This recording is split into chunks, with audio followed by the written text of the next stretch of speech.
America is in a precarious position. As I watch 2020 come to an end, I feel like I'm watching the nation that I love crumble before my eyes. For the first time in decades, we have a president who governs in the best interest of the people.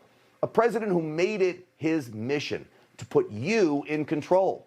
But half of America can't handle being in control. They long for government to not just direct their every move, but support them too. The Democrats trained them to be this way. You know, the reason Iraq and Afghanistan could never fully handle democracy is because it takes exceptional people to make democracy work. People who embrace individualism, entrepreneurship, hard work, even risk for a greater future. The people of Iraq still long for the iron fist of Saddam Hussein. That is not exceptionalism. That's defeatism. I see it happening in America today.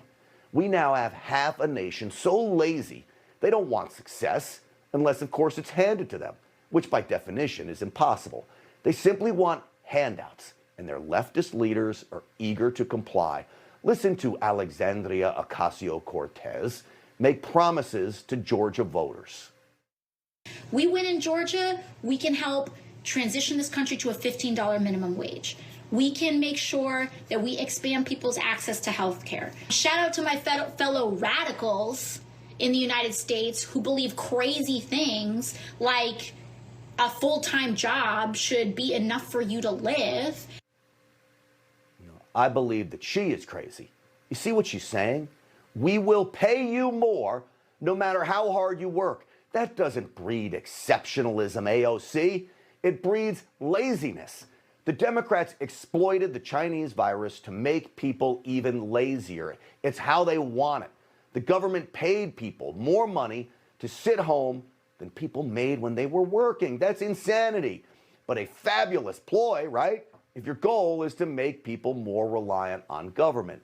So as we now face a global pandemic, a possible future president 50% of America believes is illegitimate because he cheated to win, Antifa and BLM street thugs that in many cities have more control over the streets than police, judges who refuse to uphold the law, cowards for elected leaders, and a federal government on the verge of being taken over by socialists.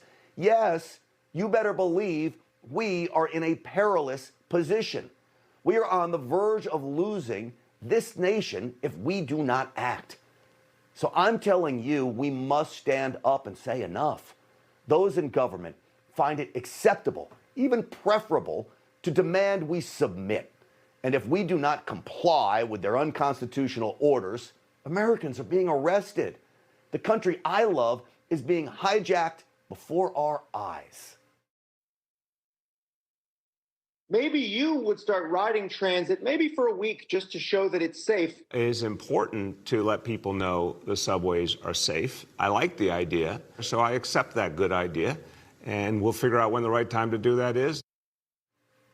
What an idiot. How about you open restaurants in New York and eat out every night to prove they are safe? Instead, the very fundamental value that makes America special, the right to own property. Property the government cannot just seize without just compensation. That is being destroyed, that right to own property. People's businesses have been seized and shuttered by the left's overreaching and oh-so-stifling regulations. Everything people worked for has been wiped out, not because of the virus, but because of the less extreme reaction to it. A business is property.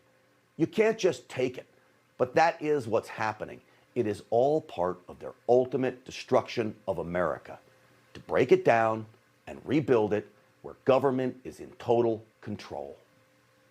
The integrity of our elections remains intact.